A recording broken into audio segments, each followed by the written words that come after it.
warm welcome to the DPRK, the Democratic People's Republic of Korea.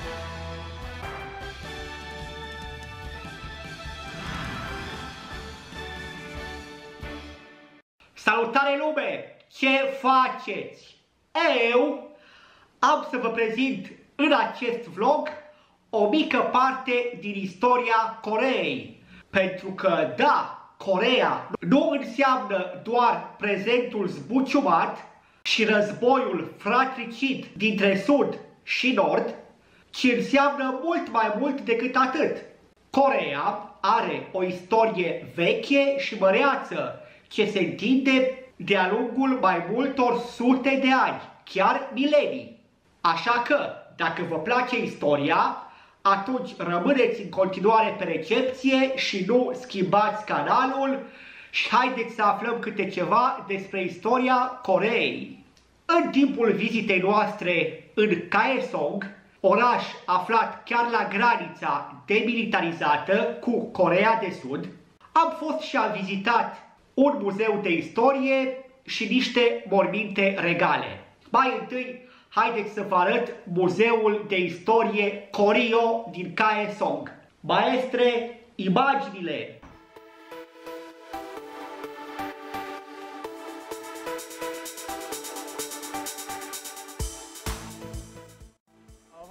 Years ago, it used to be a university. It trains the officials who would work for the government after graduation.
Ce ziceți? Cum vi s-a părut locul? V-a plăcut?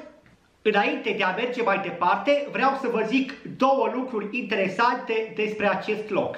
În primul rând, în vechime, adică în urmă cu câteva sute de ani, acest loc servia drept școală pentru funcționarii publici.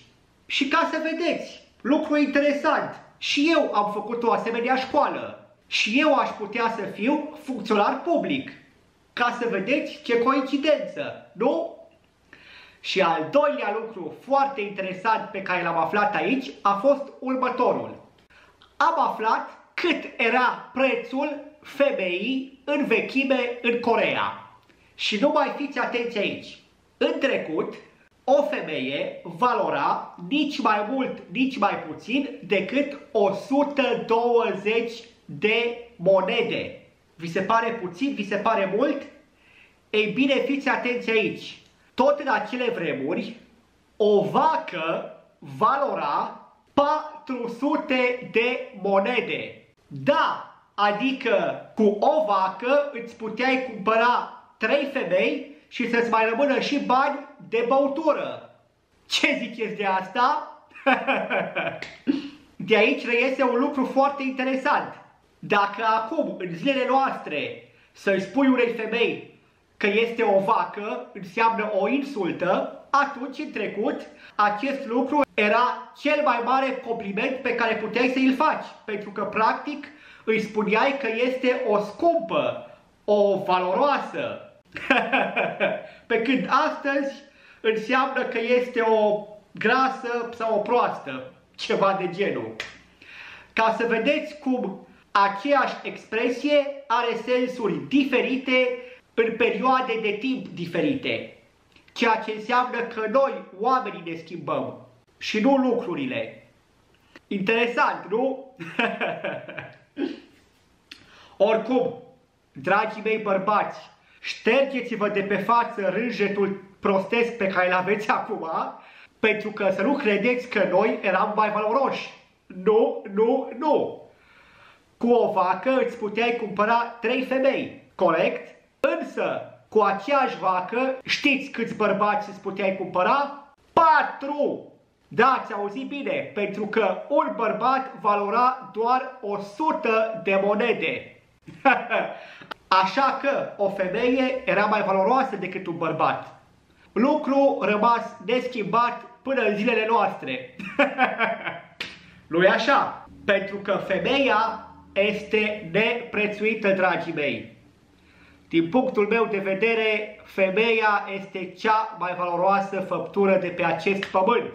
Pentru că femeia este mamă, este prietenă, iubită, soție, amantă, gospodină și multe, multe alte lucruri. Toate la un loc. Cum spuneam, neprețuită. Și faptul că în vechime avea un preț pe capul ei, un preț care o făcea să fie mai puțin valoroasă decât o vacă, nu înseamnă decât că acei oameni erau niște sălbatici, niște barbari, domnule. Habar n-aveau valoarea unei femei. Adică cum să compari o femeie cu o vacă și vaca să câștige comparația? Hai să fim serioși, nu-i așa?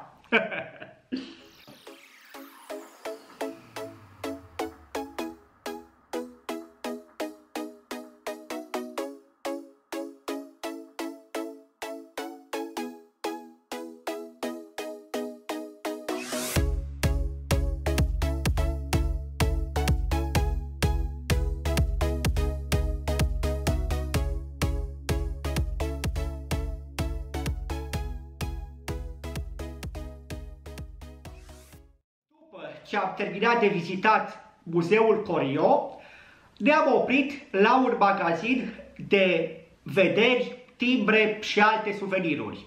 Și de acolo am cumpărat și eu câteva vederi și câteva timbre.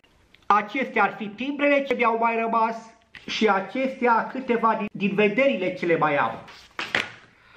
Dacă cumva doriți și voi să aveți drept amintire o vedere și un timbru din Coreea de Nord, atunci lăsați-mi un mesaj și se rezolvă. Pentru o vedere din Coreea de Nord nu doresc decât modica sumă de 20 de lei. Cine dorește să mă contacteze pe Instagram sau pe mail și discutăm în privat detaliile.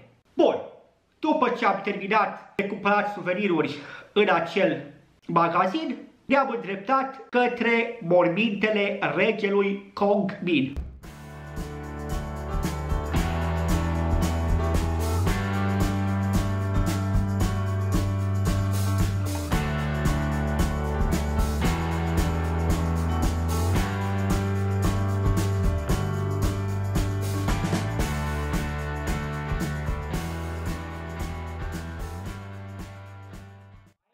Imaginile.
Hey, what are you thinking about these tombs?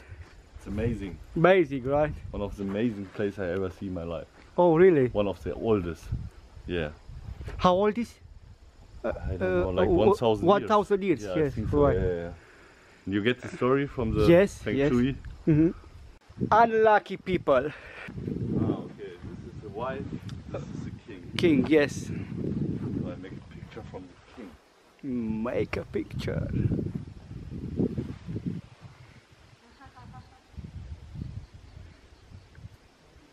Vreți să auziți și voi povestea maestrului Feng Shui?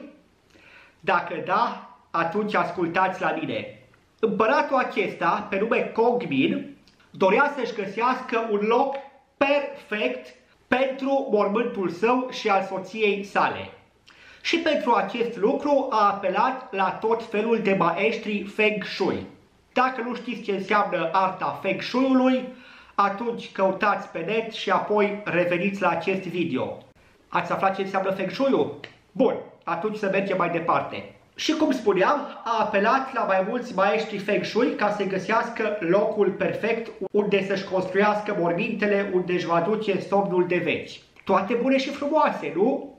Nu chiar! Pentru că, vedeți voi, acest rege era un pic cam pretențios și nu era ușor de mulțumit. De fapt, foarte mulți maestri Feng Shui l-au dezamăgit. Și nu ar fi asta o problemă, însă în acele vremuri viața unui om nu valora nici cât o ceapă degerată.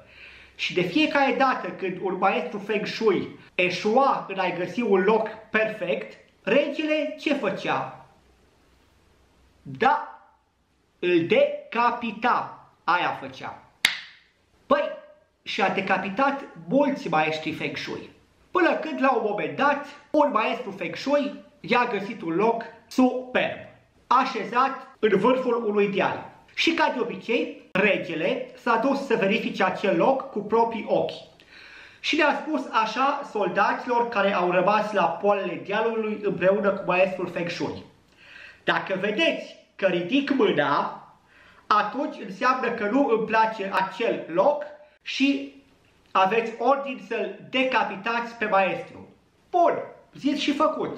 Soldații au rămas la baza dealului împreună cu maestrul Feng Shui, iar regele s-a urcat până în vârful dealului, în locul indicat de maestru. Ei bine, și când a ajuns acolo și a văzut cât este de frumos, de bucurie, pentru că în sfârșit își găsise locul perfect, a început să sară în sus și să-și agite mâinile.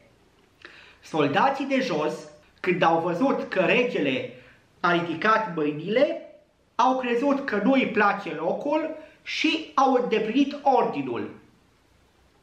Când regele a coborât jos, le-a zis soldaților: aduceți-mi-l pe maestru Feng Shui ca să-l răsplătesc cum se cuvine, pentru că mi-a găsit locul mult căutat. Ei bine, dar când colo, maestru deja își ducea somnul de veci. Asta înseamnă să ai ghinion, nu? Sau să trăiești într-o epocă în care nu existau telefoane. Așa că, dragii mei, dragi femei, dragi bărbați, fiți mulțumiți că trăiți în aceste zile în care viața umană este un pic mai prețuită, iar metodele de comunicare sunt mult mai simple. Acestea fiind zise, dragii mei, acesta a fost vlogul de astăzi. Eu sunt Adi Vlog. Vă mulțumesc că m-ați urmărit, v-am pupat și până data viitoare, vlogul l-am încheiat. Pam, pam! Mua! Dacă ești nou pe aici, atunci nu uita ca înainte de plecare să apeși butonul de abonare ca să ai ce viziona în continuare.